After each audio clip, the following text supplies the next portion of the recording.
Remorse for past misdeeds and follies Harry sincerely felt, when he found himself a prisoner in that dismal lock-up house, and wrath and annoyance at the idea of being subjected to the indignity of arrest, but the present unpleasantry he felt sure could only be momentary.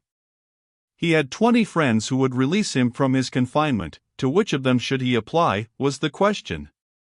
Mr. Draper, the man of business, who had been so obsequious to him, his kind uncle the baronet, who had offered to make his house Harry's home, who loved him as a son, his cousin Castlewood, who had won such large sums from him, his noble friends at the chocolate house, his good Aunt Bernstein, any one of these Harry felt sure would give him a help in his trouble, though some of the relatives, perhaps, might administer to him a little scolding for his imprudence. The main point was, that the matter should be transacted quietly, for Mr. Warrington was anxious that as few as possible of the public should know how a gentleman of his prodigious importance had been subject to such a vulgar process as an arrest. As if the public does not end by knowing everything it cares to know. As if the dinner I shall have today, and the hole in the stocking which I wear at this present writing, can be kept a secret from some enemy or other who has a mind to pry it out, though my boots are on, and my door was locked when I dressed myself. I mention that hole in the stocking for sake of example merely. The world can pry out everything about us which it has a mind to know. But then there is this consolation, which men will never accept in their own cases, that the world doesn't care. Consider the amount of scandal it has been forced to hear in its time, and how weary and blasé it must be of that kind of intelligence. You are taken to prison, and fancy yourself indelibly disgraced? You are bankrupt under odd circumstances? You drive a queer bargain with your friends and are found out, and imagine the world will punish you? Pshaw! Your shame is only vanity. Go and talk to the world as if nothing had happened, and nothing has happened. Tumble down, brush the mud off your clothes, appear with a smiling countenance, and nobody cares. Do you suppose society is going to take out its pocket-handkerchief and be inconsolable when you die? Why should it care very much, then, whether your worship graces yourself or disgraces yourself? Whatever happens it talks, meets, jokes, yawns, has its dinner, pretty much as before. Therefore don't be so conceited about yourself as to fancy your private affairs of so much importance, me filly. Whereas Mr. Harry Warrington chafed and fumed as though all the world was tingling with the touch of that hand which had been laid on his sublime shoulder. A pretty sensation my arrest must have created at the club, thought Harry. I suppose that Mr. Selwyn will be cutting all sorts of jokes about my misfortune, plague take him. Everybody round the table will have heard of it. March will tremble about the bet I have with him, and, faith, 'twill be difficult to pay him when I lose. They will all be setting up a whoop of congratulation at the savage, as they call me, being taken prisoner. How shall I ever be able to appear in the world again? Whom shall I ask to come to my help? No, thought he, with his mingled acuteness and simplicity, I will not send in the first instance to any of my relations or my noble friends at White's. I will have Sampson's counsel. He has often been in a similar predicament, and will know how to advise me. Accordingly, as soon as the light of dawn appeared, after an almost intolerable delay, for it seemed to Harry as if the sun had forgotten to visit Cursitor Street in his rounds that morning, and as soon as the inmates of the house of bondage were stirring, Mr. Warrington dispatched a messenger to his friend in Long Acre, acquainting the chaplain with the calamity just befallen him, and beseeching his reverence to give him the benefit of his advice and consolation. Mr. Warrington did not know, to be sure, that to send such a message to the parson was as if he said, I am fallen amongst the lions. Come down, my dear friend, into the pit with me. Harry very likely thought Sampson's difficulties were over, or, more likely still, was so much engrossed with his own affairs and perplexities, as to bestow little thought upon his neighbors. Having sent off his missive, the captive's mind was somewhat more at ease, and he condescended to call for breakfast, which was brought to him presently. The attendant who served him with his morning repast asked him whether he would order dinner, or take his meal at Mrs. Bailiff's table with some other gentleman? No. Mr. Warrington would not order dinner. He should quit the place before dinner time, he informed the chamberlain who waited on him in that grim tavern. The man went away, thinking no doubt that this was not the first young gentleman who had announced that he was going away ere 2 hours were over. "Well, if your honor does stay, there is good beef and carrot at 2 o'clock, says the skeptic, and closes the door on Mr. Harry and his solitary meditations.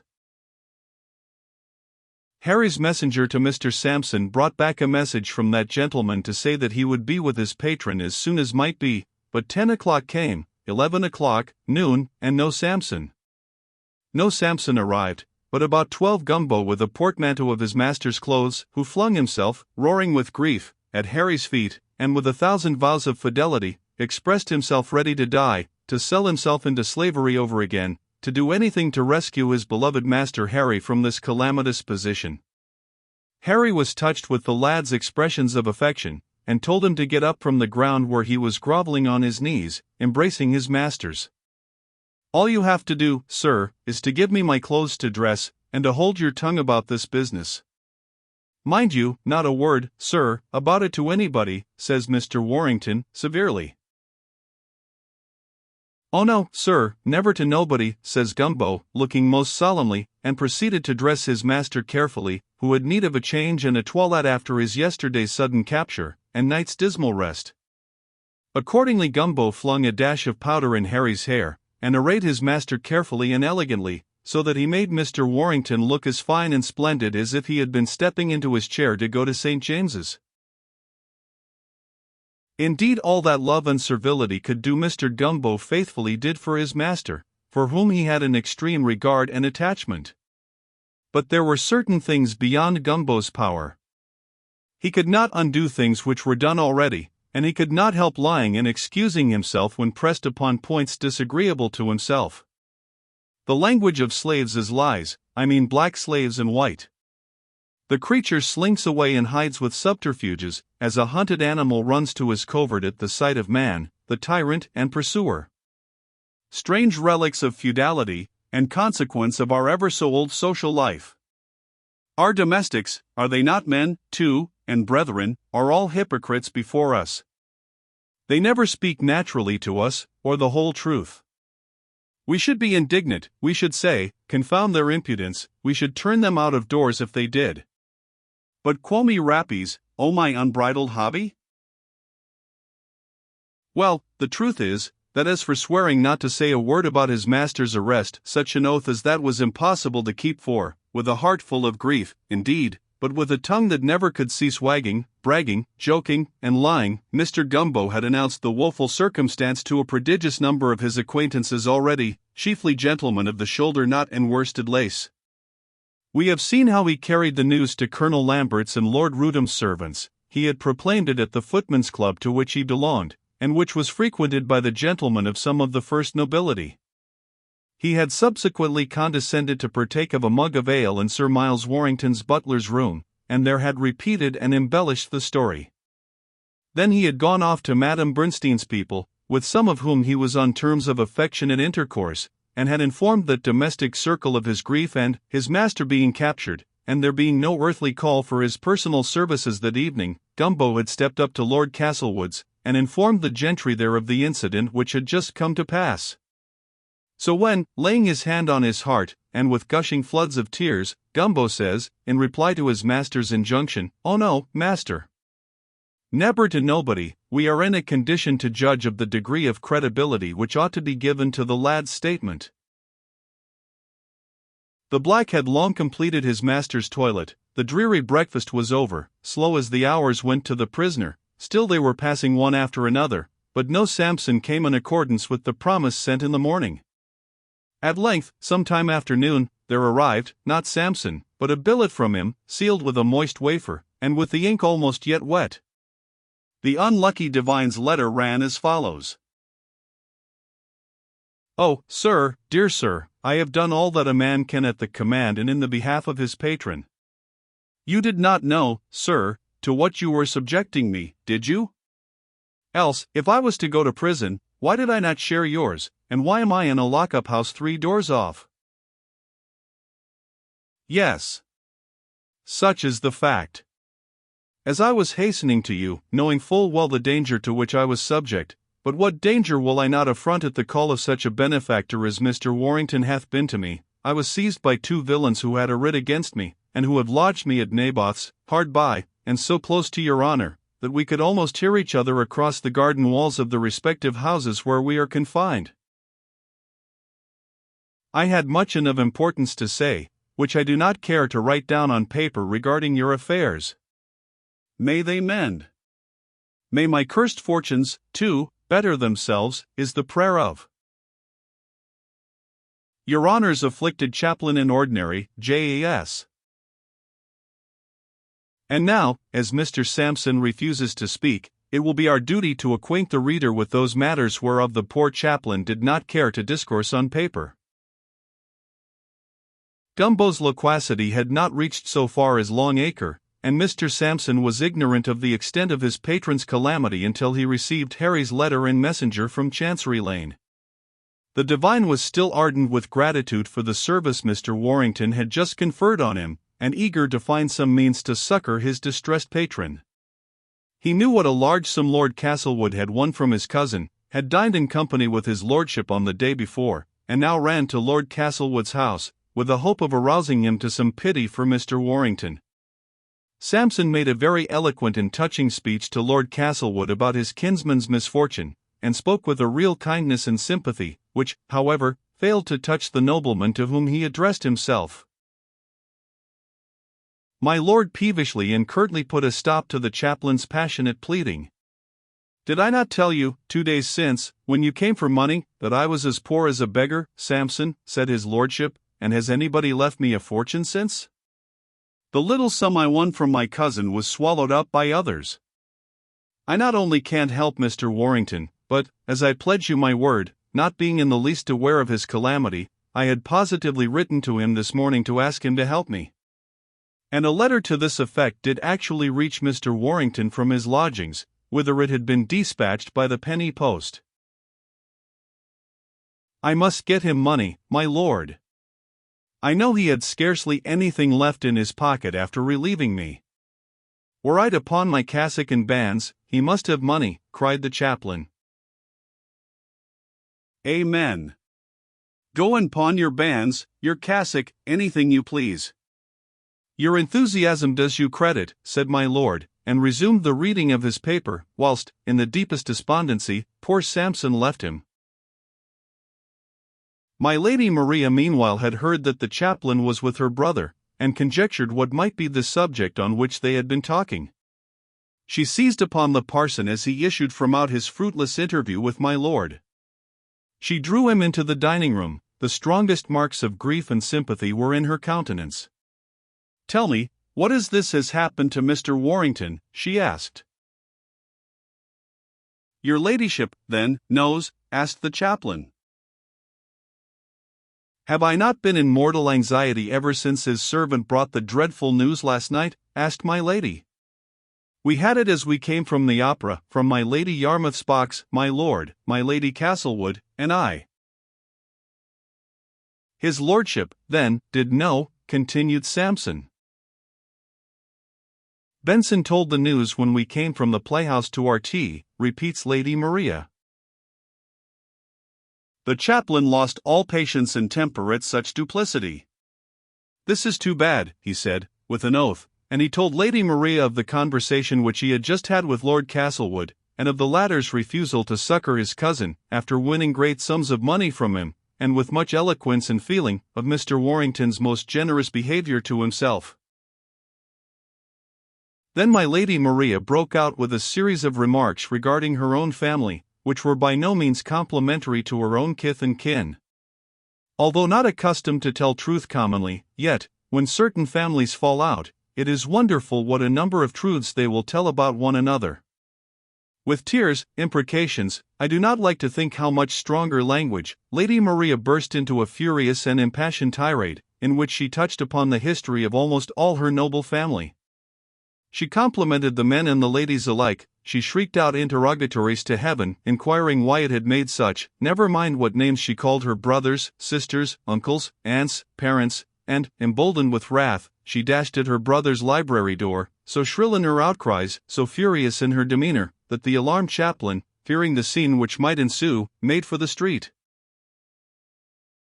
My lord, looking up from the book or other occupation which engaged him, regarded the furious woman with some surprise, and selected a good strong oath to fling at her, as it were, and check her onset.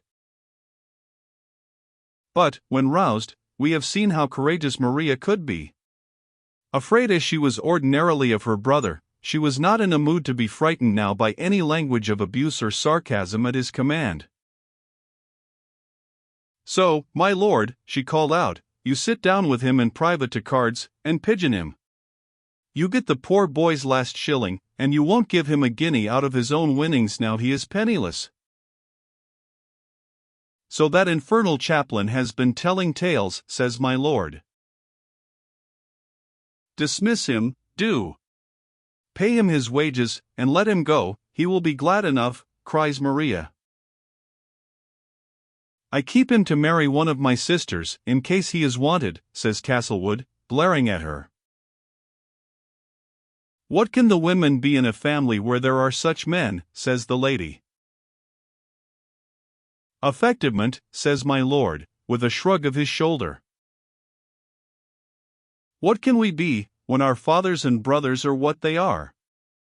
We are bad enough, but what are you? I say, you neither have courage, no, nor honor, nor common feeling. As your equals won't play with you, my lord Castlewood, you must take this poor lad out of Virginia, your own kinsman, and pigeon him. Oh, it's a shame, a shame. We are all playing our own game, I suppose. Haven't you played and won one, Maria? Is it you that are squeamish of a sudden about the poor lad from Virginia? Has Mr. Harry cried off, or has your ladyship got a better offer, cried my lord.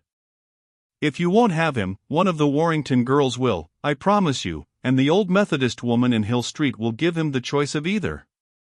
Are you a fool, Maria Esmond? A greater fool, I mean, than in common? I should be a fool if I thought that either of my brothers could act like an honest man, Eugene, said Maria. I am a fool to expect that you will be other than you are, that if you find any relative in distress you will help him, that if you can meet with a victim you won't fleece him. Fleece him? Pshaw! What folly are you talking? Have you not seen, from the course which the lad has been running for months past, how he would end? If I had not won his money, some other would? I never grudged thee thy little plans regarding him. Why shouldst thou fly in a passion, because I have just put out my hand to take what he was offering to all the world? I reason with you, I don't know why, Maria. You should be old enough to understand reason, at any rate. You think this money belonged of right to Lady Maria Warrington and her children? I tell you that in 3 months more every shilling would have found its way to White's macco table, and that it is much better spent in paying my debts. So much for your ladyship's anger, and tears, and menaces, and naughty language. See, I am a good brother, and repay them with reason and kind words. My good brother might have given a little more than kind words to the lad from whom he has just taken hundreds, interposed the sister of this affectionate brother. Great heavens, Maria! Don't you see that even out of this affair, unpleasant as it seems, a clever woman may make her advantage, cries my lord. Maria said she failed to comprehend. As thus. I name no names, I meddle in no person's business, having quite enough to do to manage my own cursed affairs. But suppose I happen to know of a case in another family which may be applicable to ours. It is this. A green young lad of tolerable expectations, comes up from the country to his friends in town, never mind from what country, never mind to what town.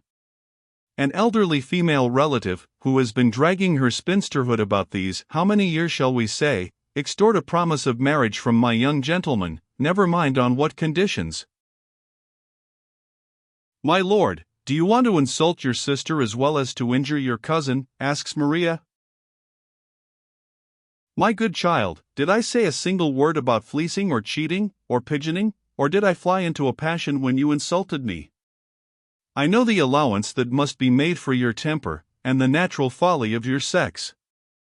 I say I treated you with soft words. I go on with my story. The elderly relative extracts a promise of marriage from the young lad, which my gentleman is quite unwilling to keep.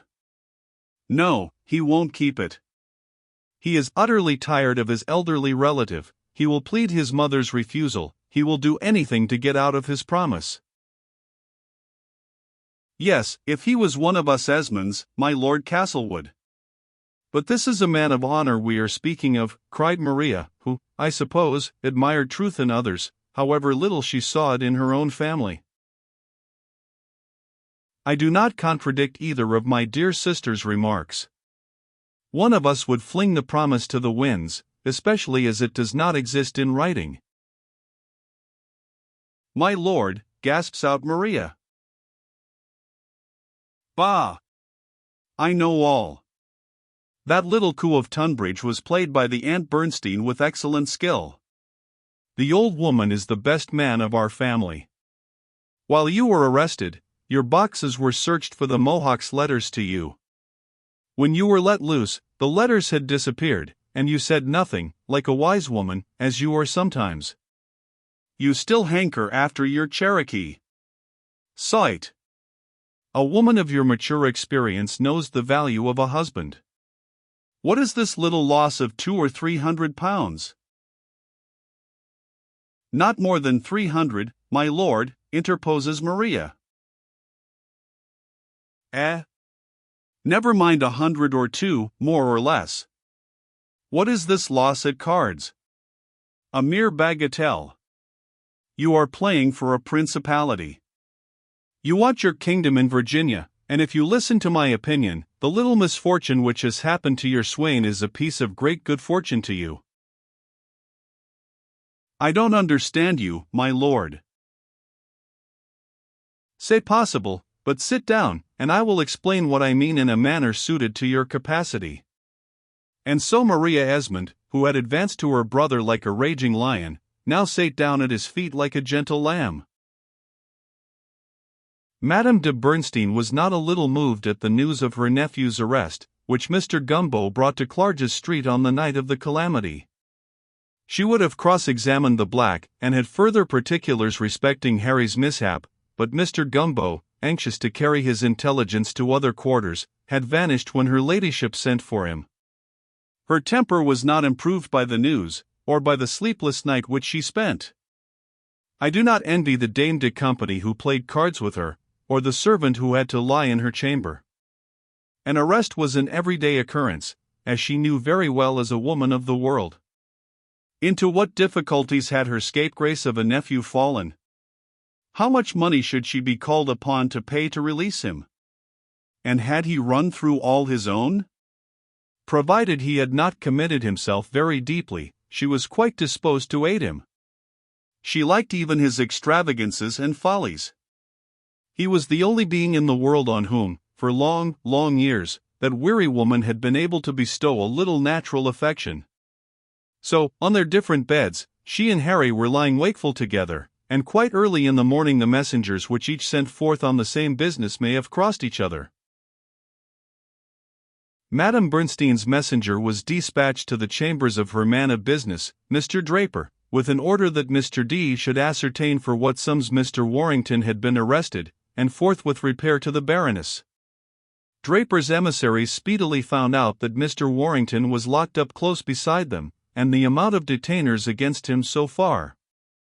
Were there other creditors, as no doubt there were, they would certainly close upon him when they were made acquainted with his imprisonment. To Mr. Sparks, the jeweler, for those unlucky presents, so much; to the landlord in Bond Street, for board, fire, lodging, so much. These were at present the only claims against Mr. Warrington, Mr. Draper found. He was ready, at a signal from her ladyship, to settle them at a moment. The jeweler's account ought especially to be paid, for Mr. Harry had acted most imprudently in taking goods from Mr. Sparks on credit, and pledging them with the pawnbroker. He must have been under some immediate pressure for money, intended to redeem the goods immediately, meant nothing but what was honorable of course, but the affair would have an ugly look, if made public, and had better be settled out of hand. There cannot be the least difficulty regarding £1,000 more or less, for a gentleman of Mr. Warrington's rank and expectations, said Madame de Bernstein. Not the least. Her ladyship knew very well that there were funds belonging to Mr. Warrington, on which money could be at once raised with her ladyship's guarantee. Should he go that instant and settle the matter with Messrs. Amos? Mr. Harry might be back to dine with her at 2, and to confound the people at the clubs, who are no doubt rejoicing over his misfortunes, said the compassionate Mr. Draper. But the Baroness had other views. I think, my good Mr. Draper, she said, that my young gentleman has sown wild oats enough, and when he comes out of prison I should like him to come out clear, and without any liabilities at all. You are not aware of all his. No gentleman ever does tell all his debts, madam, says Mr. Draper, no one I ever had to deal with. There is one which the silly boy has contracted, and from which he ought to be released, Mr. Draper. You remember a little circumstance which occurred at Tunbridge Wells in the autumn? About which I sent up my man case to you? When your ladyship pleases to recall it, I remember it, not otherwise, says Mr. Draper, with a bow. A lawyer should be like a popish confessor, what is told him is a secret forever, and for everybody. So we must not whisper Madame Bernstein's secret to Mr. Draper, but the reader may perhaps guess it from the lawyer's conduct subsequently. The lawyer felt pretty certain that ere long he would receive a summons from the poor young prisoner in Cursitor Street, and waited for that invitation before he visited Mr. Warrington. 36 hours passed ere the invitation came, during which period Harry passed the dreariest 2 days which he ever remembered to have spent. There was no want of company in the lock-up house. The bailiff's rooms were nearly always full, but Harry preferred the dingy solitude of his own room to the society round his landlady's table, and it was only on the second day of his arrest, and when his purse was emptied by the heavy charges of the place, that he made up his mind to apply to Mr. Draper. He dispatched a letter then to the lawyer at the Temple, informing him of his plight, and desiring him, in an emphatic postscript, not to say one word about the matter to his aunt, Madame de Bernstein. He had made up his mind not to apply to the old lady except at the very last extremity. She had treated him with so much kindness that he revolted from the notion of trespassing on her bounty, and for a while tried to please himself with the idea that he might get out of durance without her even knowing that any misfortune at all had befallen him. There seemed to him something humiliating in petitioning a woman for money. No. He would apply first to his male friends, all of whom might help him if they would. It had been his intention to send Samson to one or other of them as a negotiator, had not the poor fellow been captured on his way to succor his friend.